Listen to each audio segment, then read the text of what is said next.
I love it, man. This is my first one, brother. Hey, there's always a first time for something, right? So I figured I had to go with a hat. Now I'm getting back to baseball, you know. So I wanted to have you on tonight, Alan. I'm gonna let you give everybody your background a little bit. If those of you have heard me on had heard you on my podcast years ago, but Alan and I go way, way back, but so much further back than he knows. Well, he knows, but I didn't meet him. One of my teammates comes back from the Cape Cod League, which is the premier summer league for college baseball back in the day, and comes back and goes, dude, there was this guy there, man, that made us count. And if you could count to 10 without breaking your train of thought, you were like there. And he taught us how to breathe and meditate.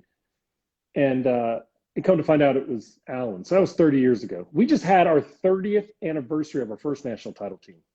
So it's crazy. Amazing, man. Time flies. So give I'm probably got some of your followers on here since you're a rock star, but give some of mine that are on here. I see some golf coaches and some golf players on here. Give the background of who you are and what you kind of do. Well, I just saw Rocky Cost, and we're playing golf tomorrow, so I'm going to drop a shout out to Rocky and golf. Good. I'm going to give you the 8-second version because I want to get to meditation and being and mental health. So, man, where do I start? I pitched through my junior year at Cal State Northridge. I played in the Jayhawk League. I coached in the Cape. I did 3 years as a junior college pitching coach, and wrote a book from 1990 to 1994 called Getting Focused, Staying Focused, which essentially was a Far Eastern approach to sports and life, because my background is in Zen and Taoism and then eventually yoga.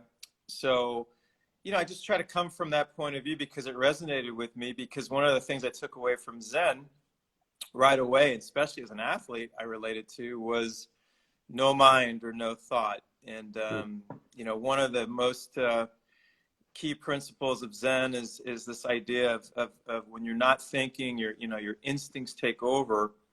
And of course, not only did I relate that as an athlete, but at some point it hit me between the eyes, like as a way of life. And sure enough, as I've talked to people and athletes over the years, it really resonates with them, because I think at the end of the day, there's a lot of ways, as you know, to approach the mental game and life and mental health.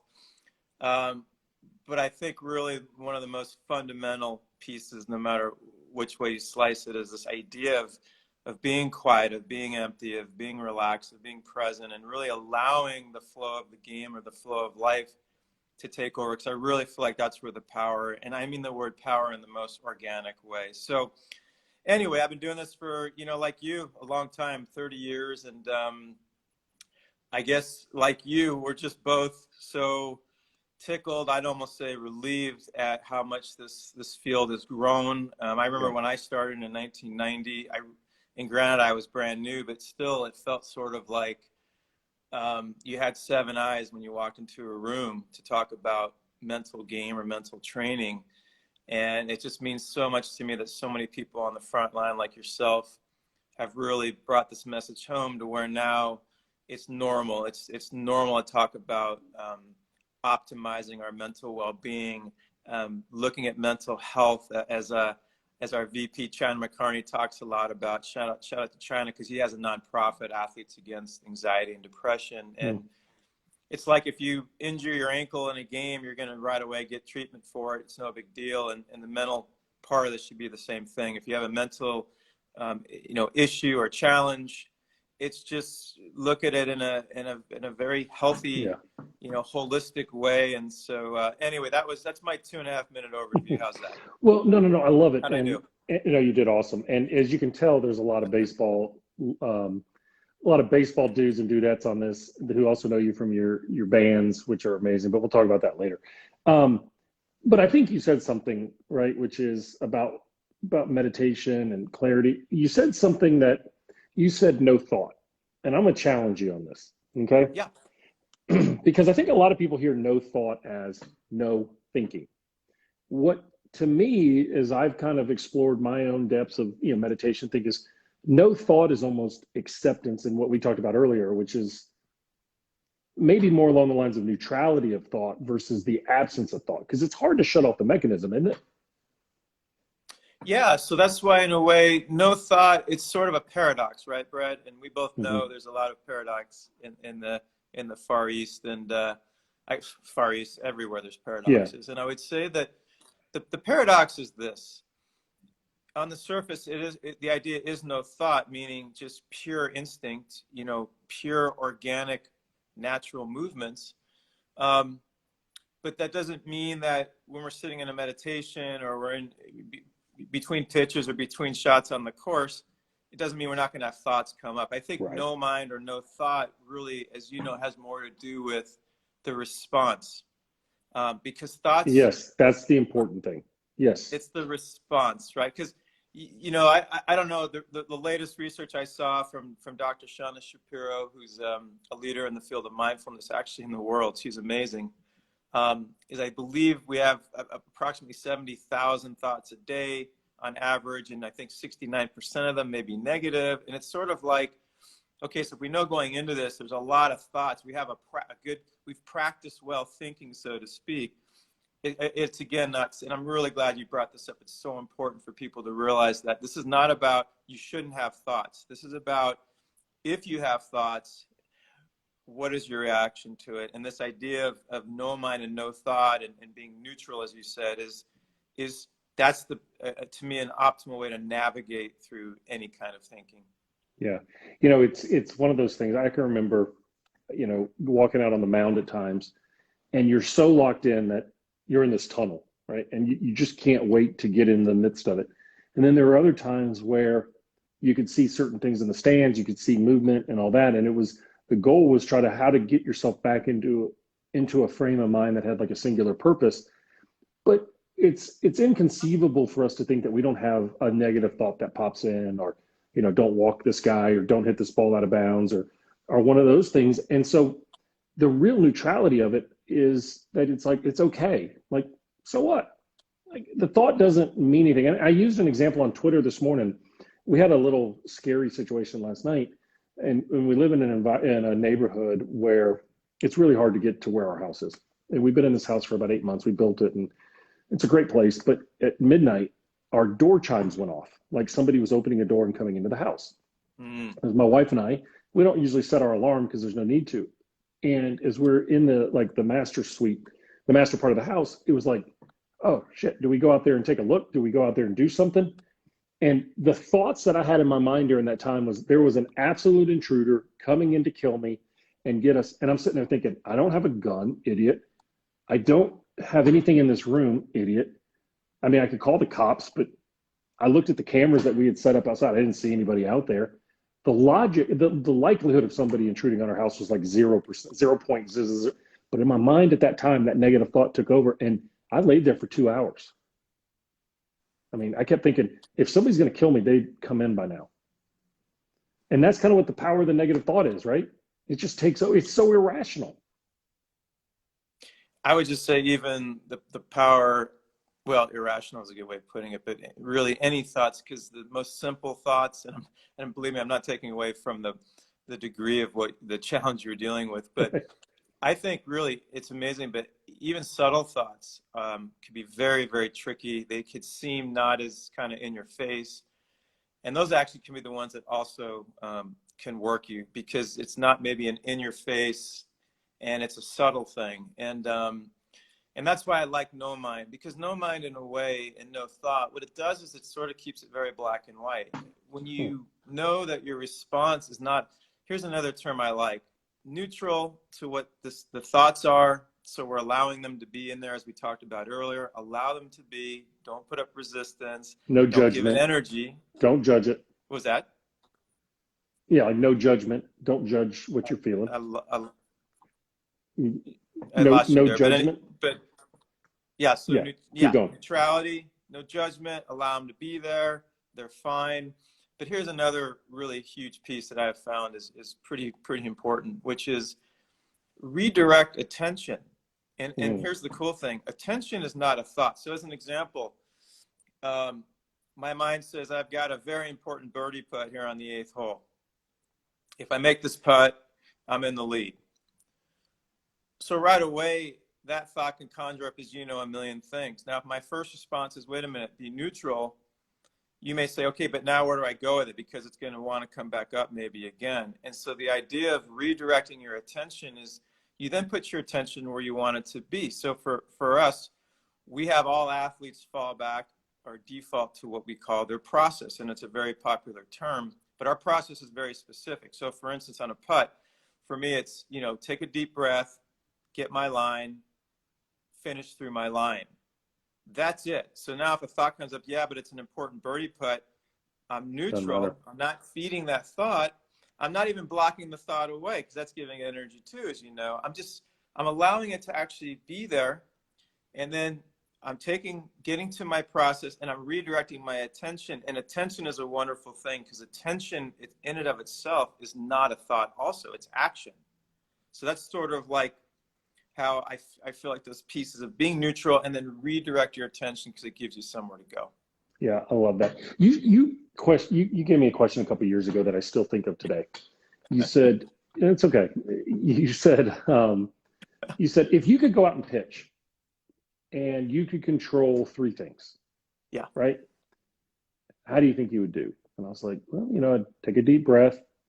I'd have a clear intention of what I wanted to do and I'd let it rip. And you were like, well, how do you think you would do? And I'm like, do freaking amazing. Then what's stopping that?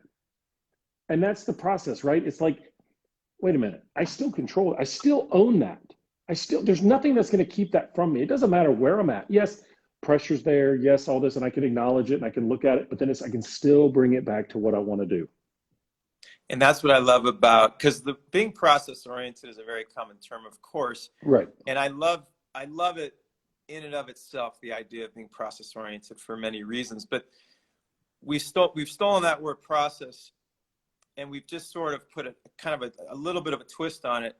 So you're still being process oriented, but you've actually, as we did together, and that's the one thing after doing this for 30 years, Brett, I got to tell you, I had a revelation. It might've been about 6-7 years ago. And it did flip a switch. And it was probably right around the time that we talked or we did the podcast, maybe a little after that. And it's exactly what I did with you is what I do with athletes. I asked them to tell me the three things, and it could be 4 and it could be 2. Mm-hmm. But if you knew you repeated A, B, and C like a broken record, you would have the best game of your life. And by that, I mean you would execute to the optimal ability. We can't control the outcome, obviously, but you would feel like you executed your plan, which is all we asked for, 100%. And so, yes, with you, we built a process. And I said, hey, because your three things are similar to mine. Mine would be breath, have a focal point, attack the focal point, which I find very common with pitchers. And all of a sudden, because you have that default, which is another word I throw around all the time, because you have a place to default, redirect your attention to, now all of a sudden, whether the thought is minor or heavy, you can label them the same way and just say irrelevant or nothing to do with my process. In fact, I have a line which I love, and we probably went over this in the podcast, but you're either pregnant or you're not. So right. You're either in your process or you're not. And if you're not in your process, you're not a bad person. It just means you've entered some form of drama or distraction, as you know. So what I like to do is keep this so simple to where it's like, oh, so my game now comes down to, am I locked into my process or not? And if I leave it, that's okay. I now have a path back by being neutral and redirecting my attention back to my three things, because these are the three things that I said work for me, not Brett or Alan. Mm-hmm. And I know intrinsically they resonate with me. And I've proven over time that these are the most important three things. And I love it because here, what a shock, we come full circle. It takes all your thoughts out of play, because now there's just three constants, if you will, to go to. And those are those your thoughts and those constants are your intentions, your process, your thought process. All right. So here's the other question I get a lot. And we were talking about this earlier today as we were kind of talking about doing this is like meditation, right? And as a guy from the Bayou who, you know, grew up in a very new age home, who, you know, I've had dinner with Wayne Dyer and I've had dinner with all these other people, Elizabeth Kubler-Ross and all this other stuff. And I'd hear people talk about meditation and I'm like, yeah, I'm not going to sit in the corner and chant. You know, I'm not going to do that. And And I've always looked at meditation for me as anything that you do to turn inward, whether it's, as a Catholic, I'll pray the rosary. Or I'll sit at I told you, I like to sit at my desk in the mornings and just before the day starts, it's almost like the calm before the storm. Just, Yeah. just be present, just be with what I feel, be with the tension I have, or let the tension go. If I have tension in my chest, I'll focus on it. Like I'll like turn to it.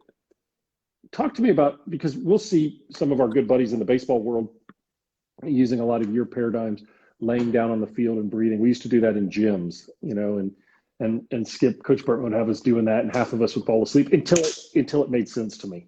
Mm. And then it was like, you can't stop that. You might as well built me like a squat rack. What is the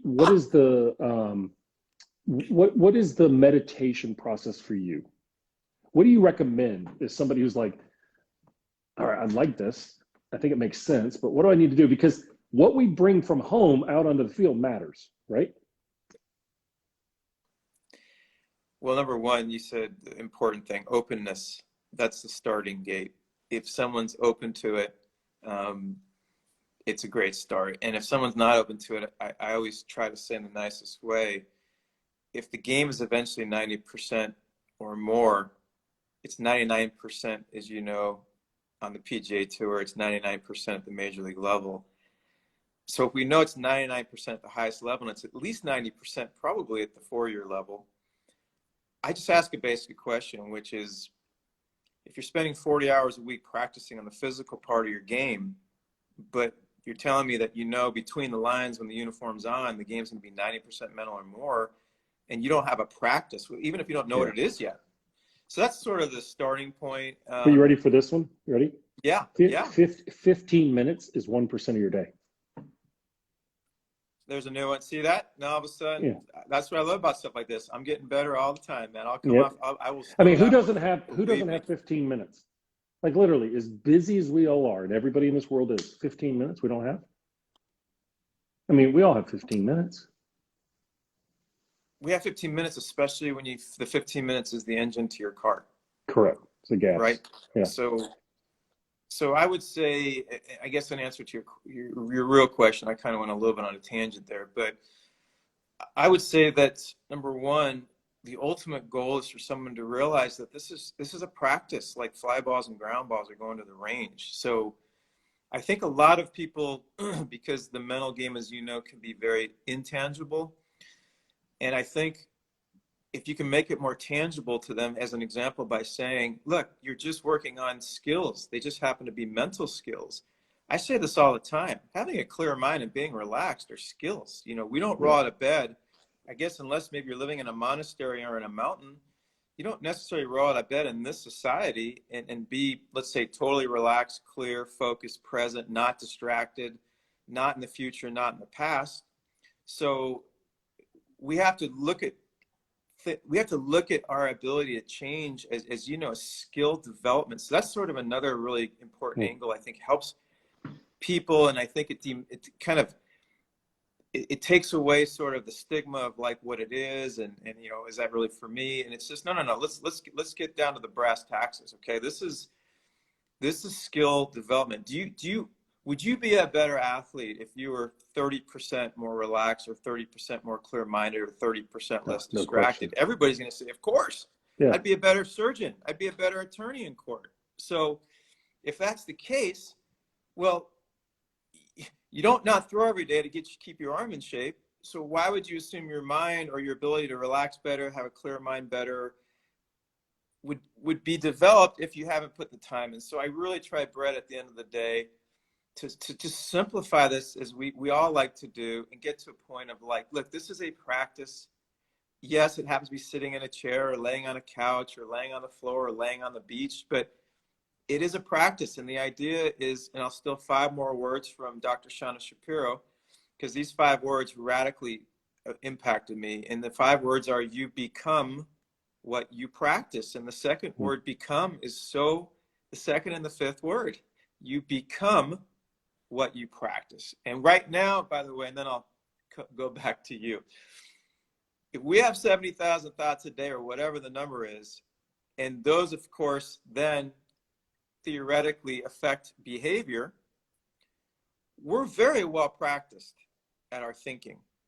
And if we come from the premise that the zone state, so to speak, is void of thinking, okay? And we're well practiced at these 70,000 thoughts and the behaviors that they may lead to, whatever the number is.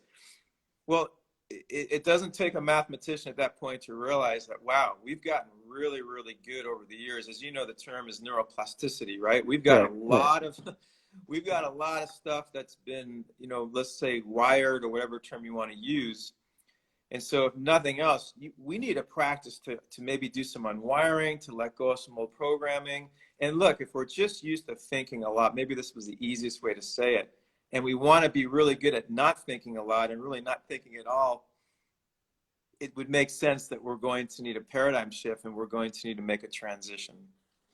Well, it's how do you expect a player, and this is one thing I tell coaches, how do you expect a player when they're being coached frenetically and we're stressed and we're trying to give them a lot of things to then calm down and go into a chaotic moment and be calm too?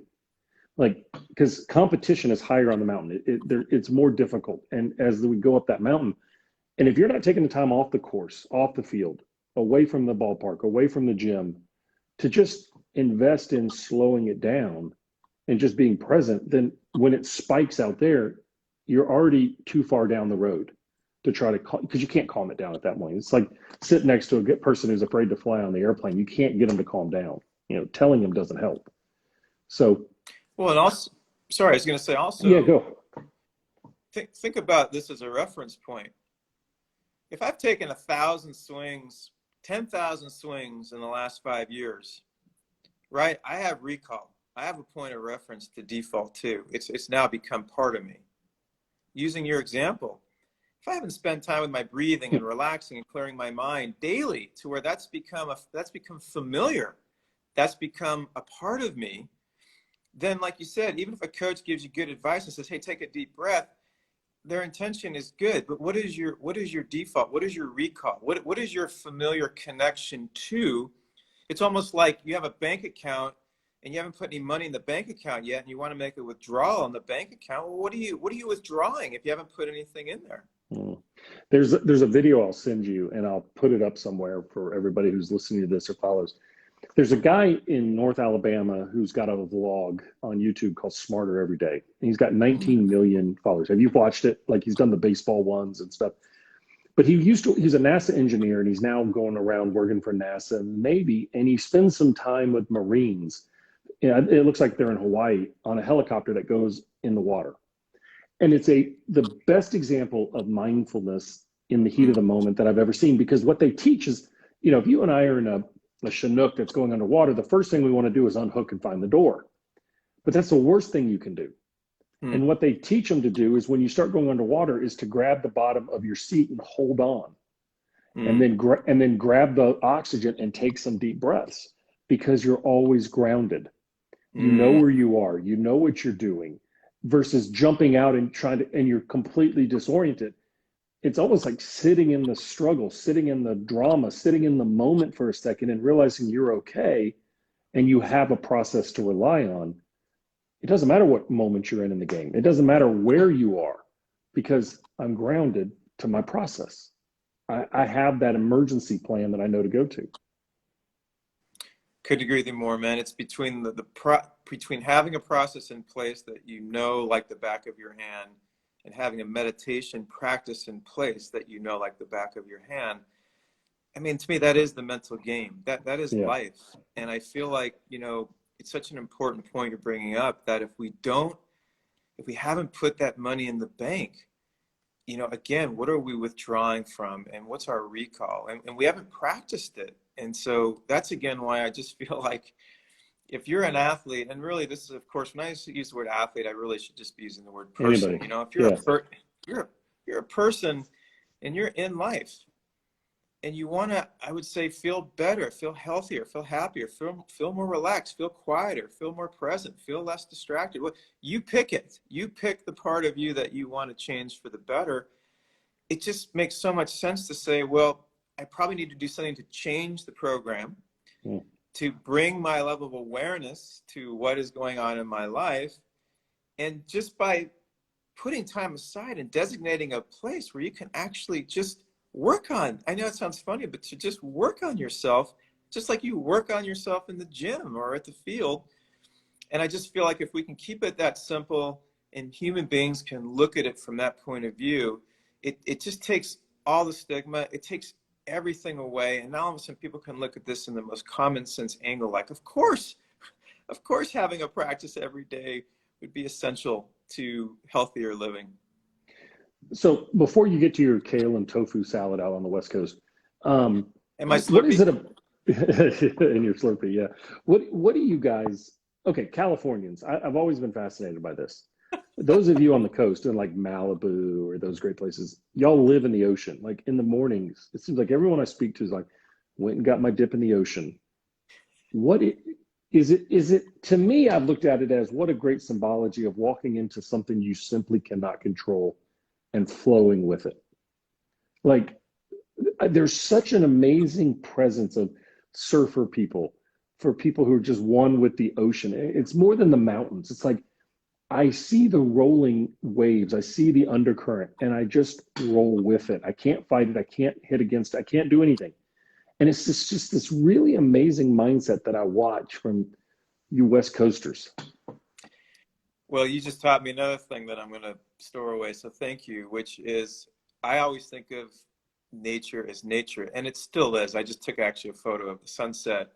The mountains are amazing. The sky is amazing. But you just sort of threw something at me I've never thought about. Now, I grew up going to the beach in the summer all the time. I grew up body surfing. And I actually use this analogy. Shout out to Ben Brewster at Tread Athletics. But he posted a video yesterday talking about how important it is to really focus on the lower half of the body and let the arms sort of be the last part that comes through. And anyway, without going into great detail, I threw out there the analogy of a wave and how a wave loads and gathers. And I don't think I'd be able to identify with it as strongly as I do if I hadn't grown up body surfing. And so then the next point you just made, which just hit me hard, is that, yes, you're on a mountain and you're hiking, and there are things that are obviously balanced that get you in tune. But I guess maybe because we're in the womb and we're in water in the body, maybe there is something really unique as well about the ocean. And as you said, the navigating, the letting go, the go with the flow. The mystery of underneath it. I mean, that's the craziest thing, right? You look out there and you look at the volume of stuff out there. It's just crazy to me. Like it's always been mesmerizing to me of how much surrender you must have in the water. Like more than anything, probably anywhere else. I mean, you know, if you're up in space, it's vast, it's vacuum, but in the water, there's a current, there's a flow, there's an experience, and you're just a piece of it. I don't know. It's a fascinating thing for me. Well, you gave me another great term, collaboration, synchronicity. When you're in the water, there is that joint. I was just writing about this, not too long ago, about how, we're not playing at the game is playing us as much as it's a joint effort, as you know. There's a synchronicity, and I guess thinking about it out loud now, that when you're in the water, you are learning this trust and this collaboration with this powerful thing called nature. And I think it does get into you in a way that I think it's just becomes part of you, and you do start looking at things more in that flow. And it would be really interesting to do a study with surfers just based on that alone. But it does seem like when you meet people that have spent a lot of time in the water, it really is part of them, that idea of going with the flow, and they seem to be more laid back, almost because they know that how big the ocean is. I don't know. They just can't control it. They just can't. They have to give up that control, right? I mean, surfers, and you'll look at wakeboarders here or other stuff, even people who fish, offshore fish. I mean, they're just like, hey, it was what the day gave me. I'd like to have done it, but I was just out there and I was present. I just always find that super, super interesting. I mean, it gives me, when we look at this and people may say, oh, wait a minute, I'm just so busy. I don't have time to do this. If you don't have time to do your own maintenance, because it's going to overwhelm you. I mean, I think the things that I've always listened to you and you to talk and mentored me from a distance is, just the connection that you have with your way and what you teach and the consistency of what you teach on and you share is so authentic to you. It's a really cool place to be. Well, I appreciate it, man, and I think it's just really an extension of who I am. I don't say this from any ego point of view or scoring point of view, but I have meditated pretty religiously for 30 plus years, but it's because it's a way of life. It's because the practice for me is so invaluable. It's what I've become as a result of the practice. And I also know that if I get away from the practice, it is just amazing how quickly distractions can get your attention, or you can feel a bit off. And so I guess for me, it's sort of a built-in checks and balance system where it's not like I should or I have to, even though sometimes I do feel that way. But if I were to be honest with myself, it's neither should or have to. It is a way of life. And not only that, I'll say one other thing, which is what's helped me a lot. And maybe this is one of the things I wanted to talk to you about earlier that I was thinking about, is that something shifted in the last 5 to 7 years where I've really focused on bringing my meditation into life. I knew about this concept even before I wrote my book, the idea of bringing the meditation hall into your day. But I will say that now it's really become more a way of life, meaning so here's another way of looking at it, which is the meditation is always happening. And another thing I probably said in our interview, our podcast, is that the zone is always happening. It's just a question of, are you thinking your way out of it, right?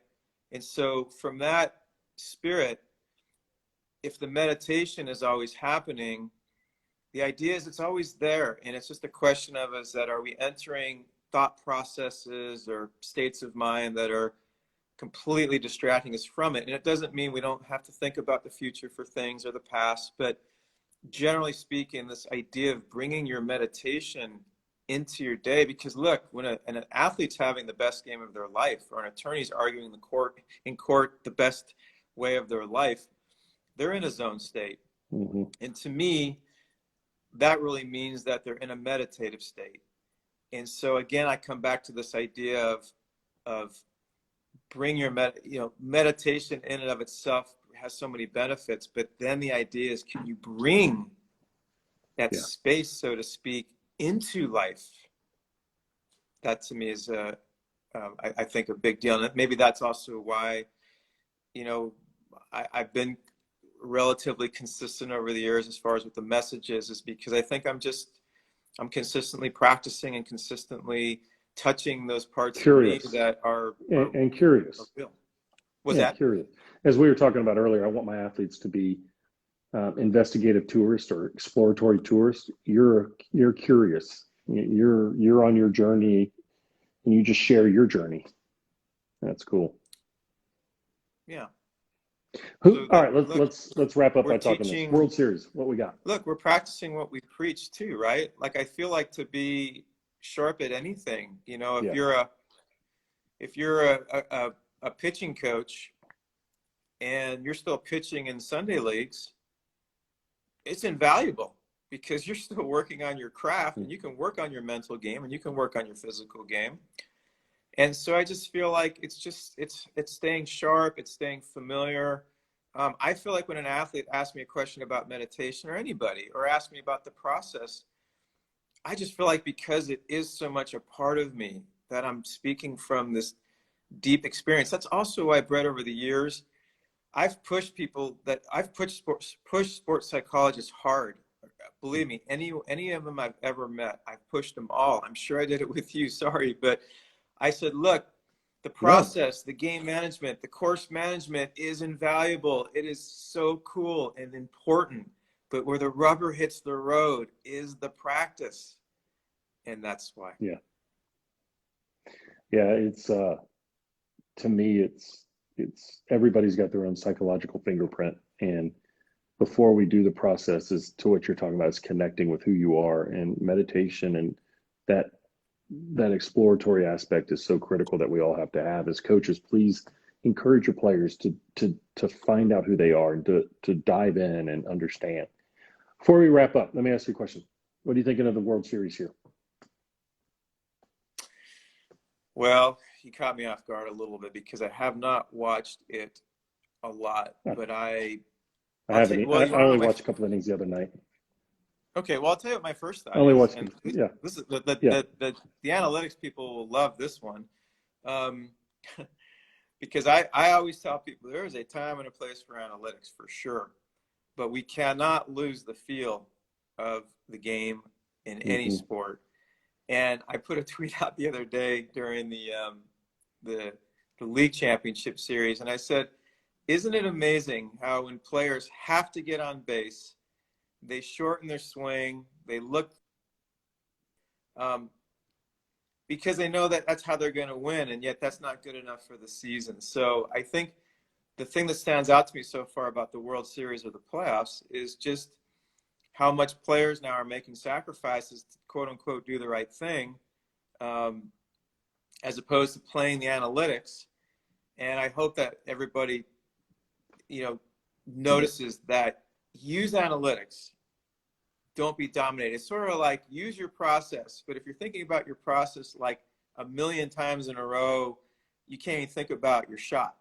Yeah. So Yeah. there's my takeaway, man. I caught you when you said that, and I agree. Is that it's funny how playoff baseball gets me a lot more interested now than major league base or regular season baseball, because it's back to the spirit of the game versus the spirit of the individual battle.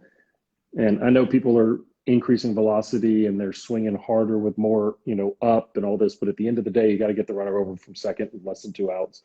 You got to get the bunt down. You got to be able to turn the double play. It doesn't matter, right? You just got to do the little things that matter. So You have to, and look, if they're giving you the entire left side of the infield, hit the ball that way. I mean, I yeah, know maybe analytics says don't, but if you need to get on first base, I don't care if you have to roll the ball down the third base line. If no one's going to get to it, do it. Do whatever you have I to don't do. in the Red Sox Rays game, and I can't remember. It was like the bottom of the ninth inning. They had put a runner on second and third, and the Rays stayed in their shift. Okay, stayed in their shift, left the entire right side of the infield wide open except for a first baseman. Less than 2 outs, and the announcer's like, all he has to do is just dribble it to second base. Game's over. He ended up hitting a sacrifice fly to left field to win it, but still, I was like, the odds of that of just bunt it. Like, I couldn't believe Tampa Bay was still in the shift in the bottom of the ninth inning. I mean, I just couldn't get over that. But it was still, I guess it was the analytics are saying, but it is funny. I mean, I don't know how analytics are guiding the Braves and the Astros. I don't know if Dusty Baker is much of an analytics guy, or Snicker is either. They're pretty old school. I would say based on what I'm seeing, and I watched a lot of the Braves Dodgers series, and I got to tell you, there's a few reasons they won, but one of the main reasons they won, their guys were hitting the ball the other way. Yep. They were using the whole field. You could feel the spirit of the game, as you said, shifted more toward just playing the game the right way. And again, I understand there's a time and a place for analytics. It's not that I'm against it totally, but I feel like when you bring analytics into play, that it trumps your feel. Yep. It's painful to me because Your intuition. I mean, just play the game.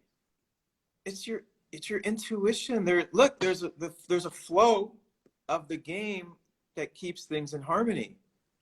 And when you start fighting the harmony, it's sort of like if you try to go toe to toe with a tornado, you can't fight nature. Nature is going to win.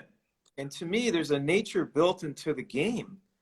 And when you start playing with nature, I'm not saying it doesn't work sometimes, and maybe hitting home runs and doubles, for certain players works. But I'm looking at this from there's 26, 7 guys on the rock, whatever it is. It's just, and it doesn't matter. At the end of the day, you've got to trust the feel. Yeah. that is to me nature. Yeah. Real quick before I go, last maybe in May, they released the documentary on Coach called Hold the Rope. Did you see it by chance? I didn't, Oh, I unfortunately. gotta send it to you. I gotta Send it send it to to me. you. I'd Yeah, love I'll to send it see to it. you. Yeah, no. It was excellent. It was on the SEC network, which you guys probably don't pay much attention to out on the West Coast. But down here in the Southeast, it's the number one cable channel because it's just pumping up our own conferences. But no, it was great talking about process and the system and different stuff like that. So I think you'll enjoy it. I'll send you a link tomorrow. Please do. And by the way, I'll give a shout out to a very dear friend of mine, for all the LSU fans out there. But Jay Johnson, he Oh is man, I'm excited. he is he is really, really I, good. for our folks listening to this, Jay Johnson came in from Arizona, and as an alum, we were tickled pink to see him come in. One, not many of us knew him, which is kind of cool. But second, he embraced our generation, which hadn't been the case there for a long time. And we've been kind of on the outs with the program because we haven't been a part of the program. And it's kind of hard to knock out a group that won 5 titles in 10 years. And that's kind of where we were. Jay called, emailed, got us in there, everything. And it was incredible. Chris, if you Google search "Hold the Rope ESPN," you'll find it. It's on ESPN 60. But yeah, he brought us.